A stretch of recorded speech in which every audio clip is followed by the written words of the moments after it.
Like and subscribe to my channel and click the bell icon to get new video updates.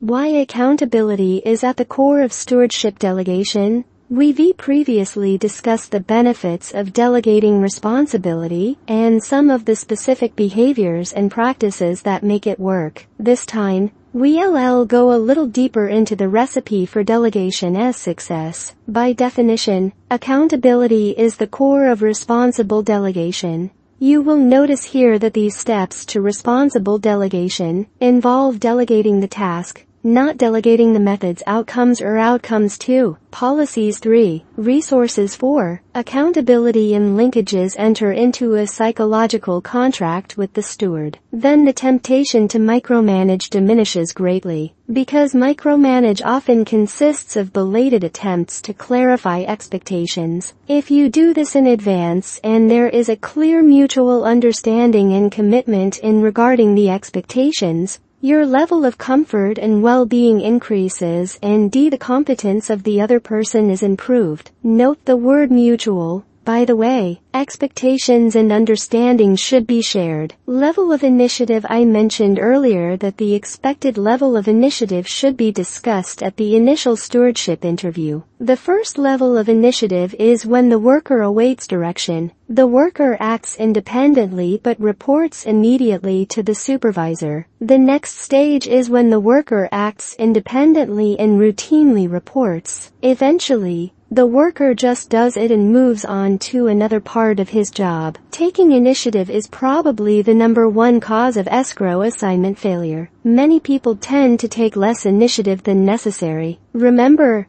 an effective leader takes the time to brief the steward and set expectations. The leader should encourage the steward to lean towards initiative rather than laziness. After all, it is easier to tame a tiger than to motivate a tortoise. And if the leader doesn't initiate an early and specific discussion that leads to agreement on mutual expectations, the person receiving the assignment should initiate the discussion. With this careful attention to each other's expectations, can you see the steward being set on a path? Success. Right from the start, he is given the opportunity to ask questions and express his expectations of his new role. He gets much more than just a handshake and good wishes. He is given a motivational mission, complete with details of desired outcomes, policies, resources, responsibilities, connections, and levels of initiative. He can now carry on with peace of mind. But wait a minute.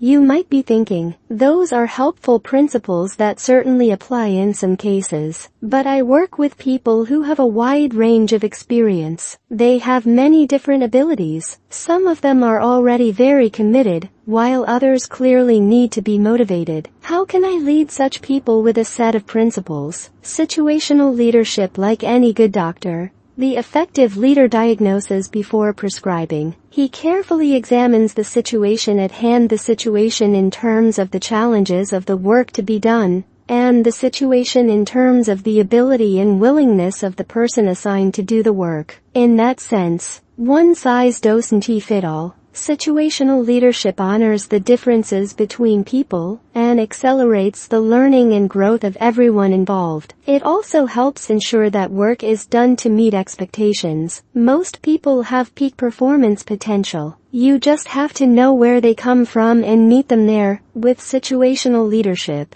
you can teach the one by using a leadership style that meets the current needs of the person you wish to bless. One such leadership style is leadership. This means giving specific instructions and closely monitoring task completion. With a coaching leadership style, you continue to direct and closely monitor task completion. You also explain your reasons for suggesting certain things. You solicit suggestions from the person you lead, and you give honest compliments on progress. With supportive leadership, you help and support the stewardess' efforts and share responsibility for decision-making. With the delegating leadership style, you hand over responsibility for decision-making and problem-solving to the steward. Remember that there is no one best leadership style. This is about situational leadership. In other words, deciding which style is best for a given situation. Another important thing to remember about situational leadership